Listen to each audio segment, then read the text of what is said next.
Thank you. Oh, good. I couldn't hear that bit. Hopefully you guys could. All right, so that's me. More importantly, let's talk about Ella. Ella's a 4-year-old Azteca, and when I first said that I'd come down to Equitana, I thought that I would bring my own horses. So I said, oh, well, I'll do an engagement zone and long-reining because all my horses know that. And then I thought, well, bringing horses all the way from Queensland is probably not in their best interest, so maybe I'll just get a horse down here. And Trish very kindly offered me Ella. So this is Ella. An Azteca, if you all know, is a paint or a quarter horse crossed with an Andalusian. And so that's why she's so beautiful. She has had a lot of experience, Ella. She's been in the paddock for 2 years. But before that, she went out to one show. And she also got very, very lightly started as a 2-year-old. So maybe they sat on her once or something, but they did some groundwork with her. And so yesterday, did any of you manage to see the engagement zone? One person. Okay, so yesterday we talked about the engagement zone and how to get the horse into that bubble of communication.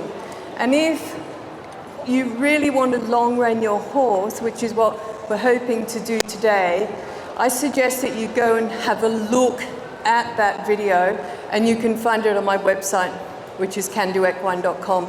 And if you don't know that, there's brochures down there with Chris with the hat on. He will give you one.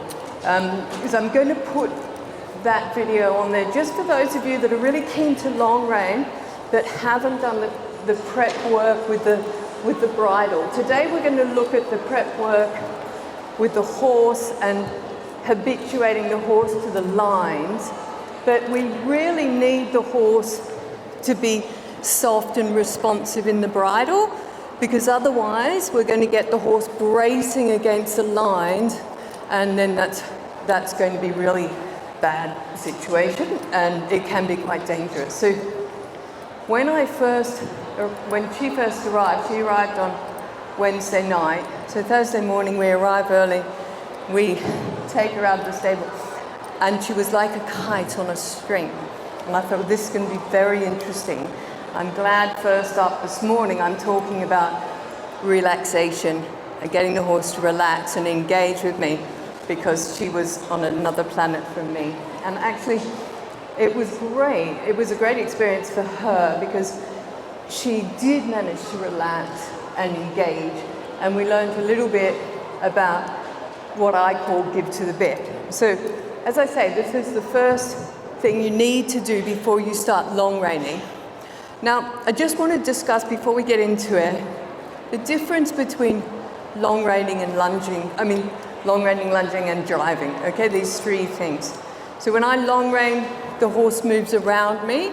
I stand in the middle. When I drive, I'm behind the horse. So to start, we might drive a little bit, just to make sure she can change direction and turn. But when we start actually long reining her, she's going to move around me and I'm going to stay still. So it looks like lunging, but it's not. And there's a few main reasons that it's not. And the first one is that give to the bit exercise that we teach first. What that gives us is a nice soft frame and responsiveness in the bridle, so the horse is traveling in just a soft outline. And that just helps the horse stay in that bubble of communication, so they can, we're having a conversation. So I'll just show you what she learned yesterday. Good girl. Good girl. So I did remember to bring a dressage whip yesterday, which was much easier for me. But what we did was we just asked her to give a little bit to the pressure, and then as soon as she gives, drops her nose and relaxes, then I release that pressure, and I reward it by scratching her on the withers with my right hand. Okay? So I call that give to the bit. And what it does is it opens up a conversation with the horse. So I can't expect her to engage with me or relax if I'm not asking her to do something. So we've got a young horse in a very different environment and covered in flies. Sorry about that, darling. And it's a big ask for the horse. So what I need to do is start a conversation so she can say, oh yes, I can do that, or no, I can't do that.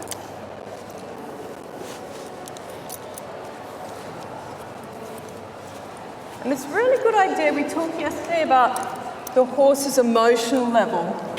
And it's a really good idea in these sort of early stages, especially with long reining, where, you know, if you tie the reins to the horse, like if you connect the reins up to the horse before the horse is ready, that can get quite ugly quite fast. You really don't want to do that.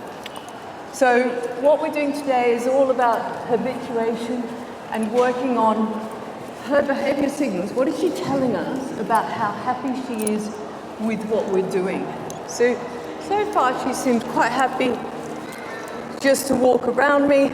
That's fine. So what I'm going to do is I'm going to get one of my long reins and just start seeing how she feels about the rein touching her. So I'll get rid of that. Thanks, Tim. That's fine. I've got it. Hi. All right. So the old-fashioned word for this is sacking out. I try and hold the buckle in my hand. So I want to make the rein as small as possible to start. And I just want to make sure that she's okay with the rein.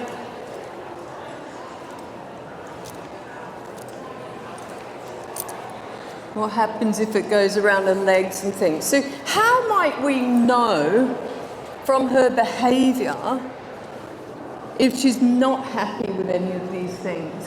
What are you seeing there that sort of tells me she's happy? Anyone? Shout, because I'm terribly deaf. Yeah. Yeah, so the ear's following me a bit. She hasn't raised the head up, has she? And that's always the first thing. We know she's getting too emotional. The first thing that she does is raise her head, and she's not doing that. You'll notice I'm trying not to hang on to her. I have my hand on the rein, but I don't want to hold her here. If she wants to leave, I want her to be able to leave. I don't want her to go too far. But I want her to be able to move if she wants to move. And that's the other thing that tells us that she's not ready. We've taken a step too far. If she keeps trying to leave, or if she moves. I always think if a horse moves faster than you've asked it to, or if a horse moves when you haven't asked them to, then that horse is a little bit too emotional. So we talked yesterday about the engagement zone, and we try to think about judging emotional level out of 100. And so right now, if we were to judge her emotional level, she's about a 50, isn't she? She's not quite asleep, but she's jolly close, which is great, good for her. But what I can't do is assume at 50, she's learning anything. Because if you think about it, when you're at school and you have those really boring teachers that spoke like this, you basically spent the entire lesson looking out the window, dreaming for recess. Yeah? So I'm getting nowhere if I think I'm training her and she's a 50 out of 100. So how much do I want her to be? Well, I really want to raise that emotional level by 10 or 15%. And I did an experiment with somebody here was my research assistant. And we were talking yesterday about this. The experiment we did was this give to the bit exercise where we pick up pressure and ask the horse to give and then release it. So I did that with 50 of the 100 horses. And then Dione, my assistant there, had to teach each of the horses, so there was a control group that didn't get that exercise, and then there was the group that did, had to teach all of the horses to back up through a 5-meter corridor, 5 times off each rein. Yeah? So we worked out yesterday that she actually walked backwards 2 kilometers, teaching a horse to back up. And now she said she's always told by instructors and things, she's got a very good feel. And she attributes that to the time she spent on that experiment, actually using negative reinforcement really well. So she was asking the horse to back and then releasing when the horse backed up. And it was a very interesting experiment because we're a bit afraid of negative reinforcement. We get a bit, it's negative, it must be bad. But negative reinforcement really is the same, it's exactly the same as pressure release. And we very rarely use it on its own. I had to say to her, you're not allowed to smile at the horse, you're not allowed to say good boy, you're not allowed to pat the horse. We're trying to isolate the use of negative reinforcement, which is really hard to do. If you think about it, how often, oh, good girl, yeah, good for you, look at you. We do it all the time. We use positive reinforcement. And people often think positive reinforcement, they think food, but it's not the case at all. There's lots of ways to positively reinforce your horse, but what we need to remember is that we always use both. So we use combined reinforcement, which is using the negative reinforcement, pressure release, and positive reinforcement, which is reward. So we have to add the positive reinforcement. The release is not the reward. It's not rewarding to be released. What is rewarding is a scratch, a kind word, a little rest like this, a pat on the face, something like that. All of those things are rewarding, or a treat if that's what you like to do. So all of these things are rewarding, but they've got to be added after the negative reinforcement.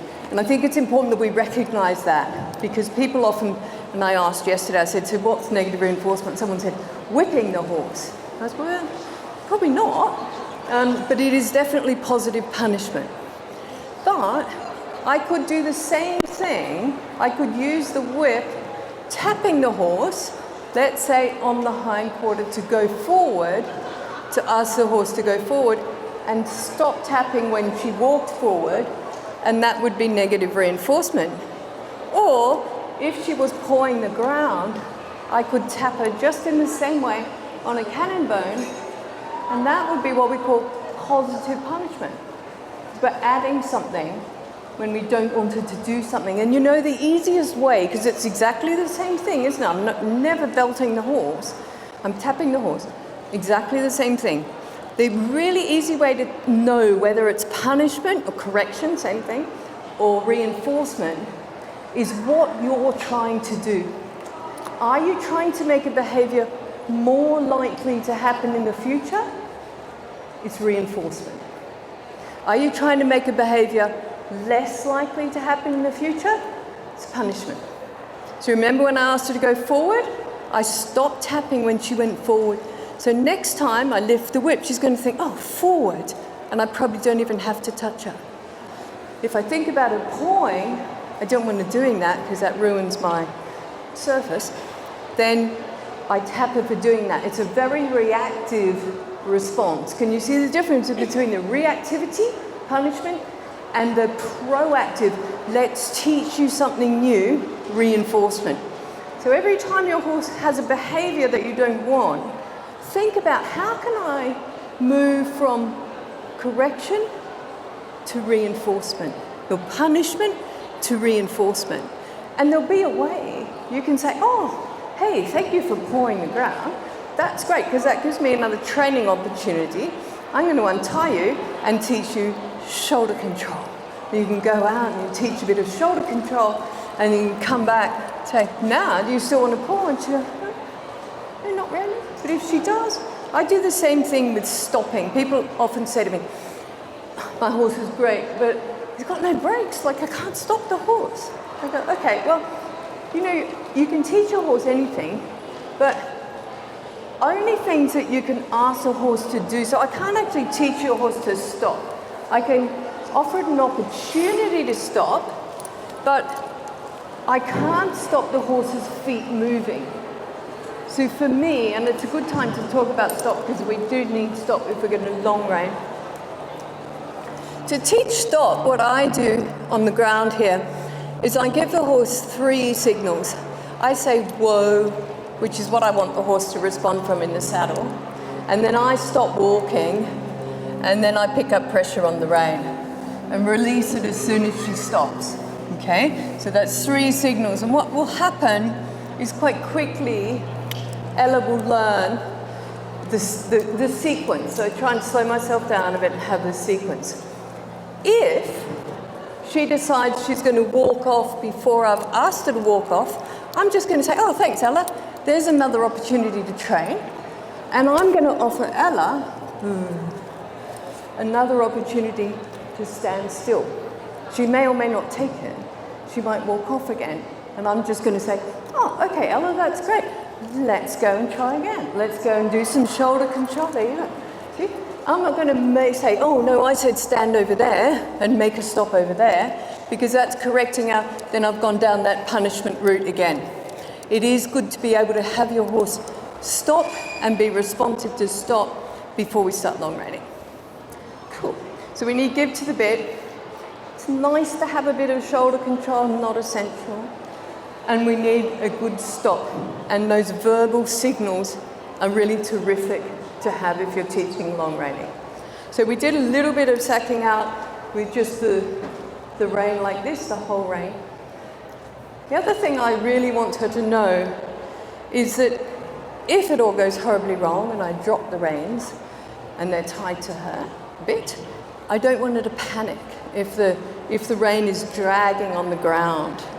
So what I'm going to do is just drag a rein on the ground, first beside me like this, and just walk Ella around.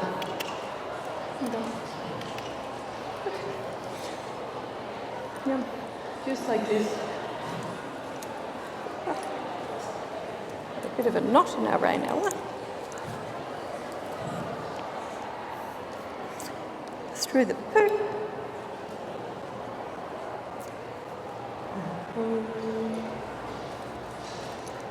And every time I stop her, I'm going to give her the opportunity of teaching that, or learning that.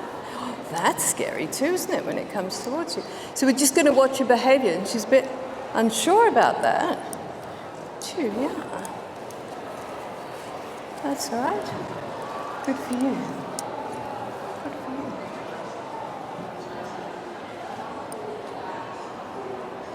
you. The next thing we can do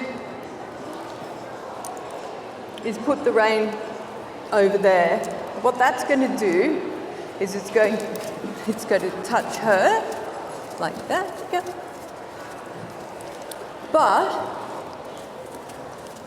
it's not tied to her. So you can see if the horse hasn't been properly habituated to this sort of work, it can go wrong very fast. And that's why I wanted to go through this with you. So that tells us, her behaviour there tells us she's really not ready to have the reins attached. So we're just going to work on other things we can do to habituate her to the reins. So another thing that's really useful, I'll just put this over here, good girl.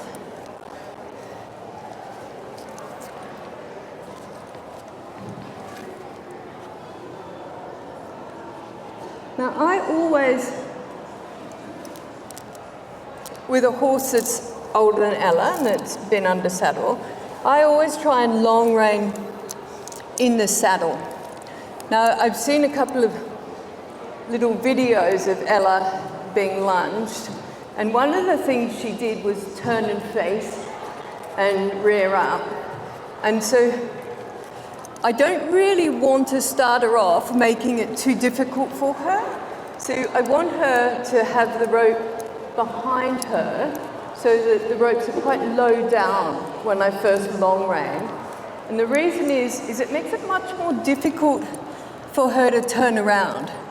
But it's very important that she understands that this feeling here isn't frightening. So we really need to have her back legs and things habituated to having the rope down low.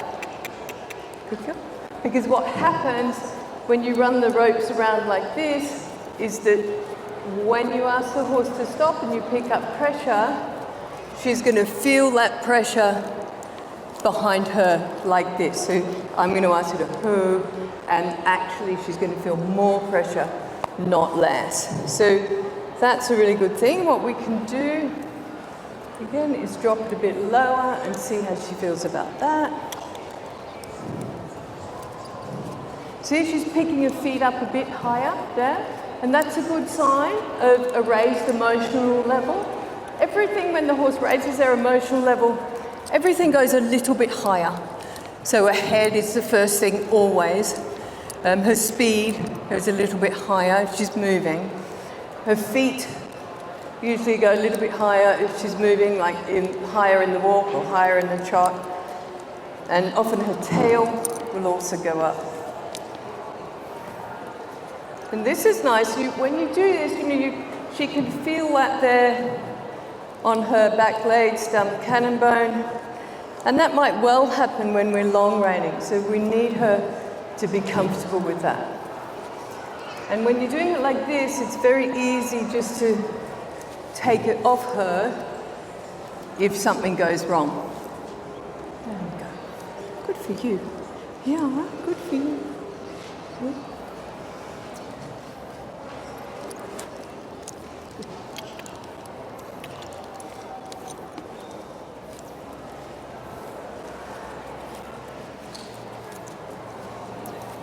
Percent above their resting rate. So the first 10 minutes we just took their resting rates, and we found that during the experiment those horses that learned best were 10 to 15% above that. So that's why I asked her to keep moving, because if she stands still I might go back to a 50 and I might just get fooled into thinking she's fine with it. Yeah? And I don't really want to do that.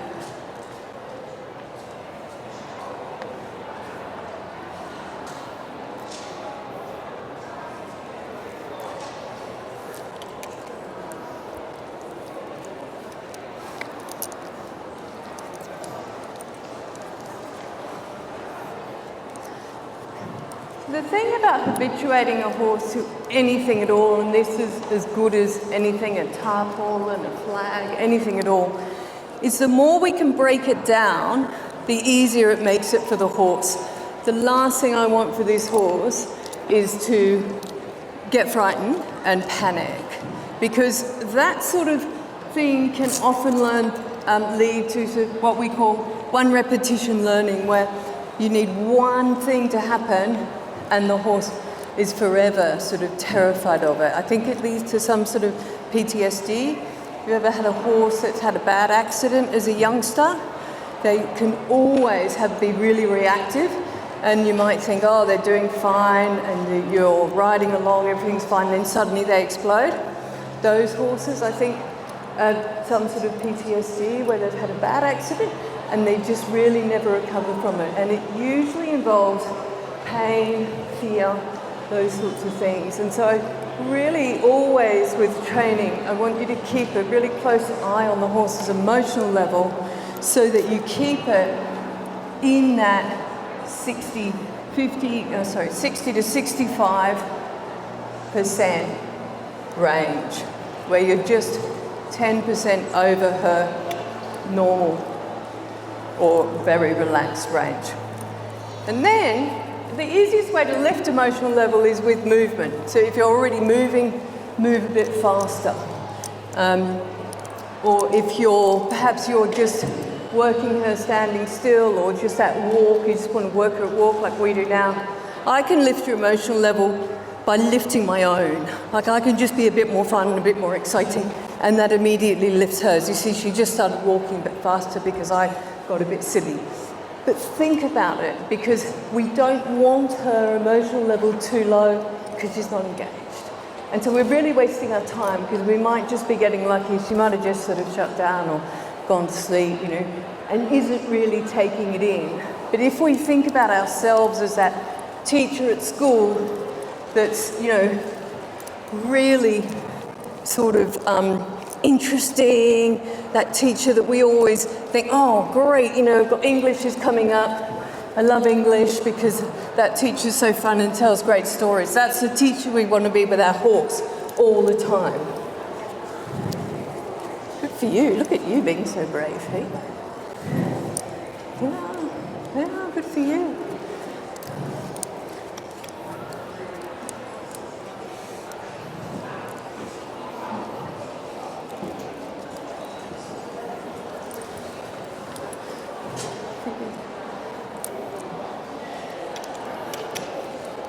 Good girl. All right. Now forward. Forward. Good girl. Okay, so once she needs more time to be habituated to that rope on the ground, because if something does go wrong and somebody leaves the stand and she gets a fright and I drop a line, I'm going to have an out of control horse here, and we don't want that. So the other thing that you need to do when you're at home and think about long-reining your horse is you need to do all of this on the other side. Because the only work this horse has had was yesterday give to the bit on the left. Yeah? So I need to teach it on the right as well so that she can do both directions. And then I need to go over all the habituation exercises that we've just done on the other side. Once I've done that, so let's talk about how you then start to long rein home. As I said, I really like to long rein in a saddle, and the reason is because for me, I can see the horse, I can feel the horse, and I'm much more likely to jump on the horse if the horse is already saddled. So what I do is I put the stirrups to about this length here, down to about here, and I tie them together with a bungee rope under the saddle. Okay? And then I simply slide these reins through from the back.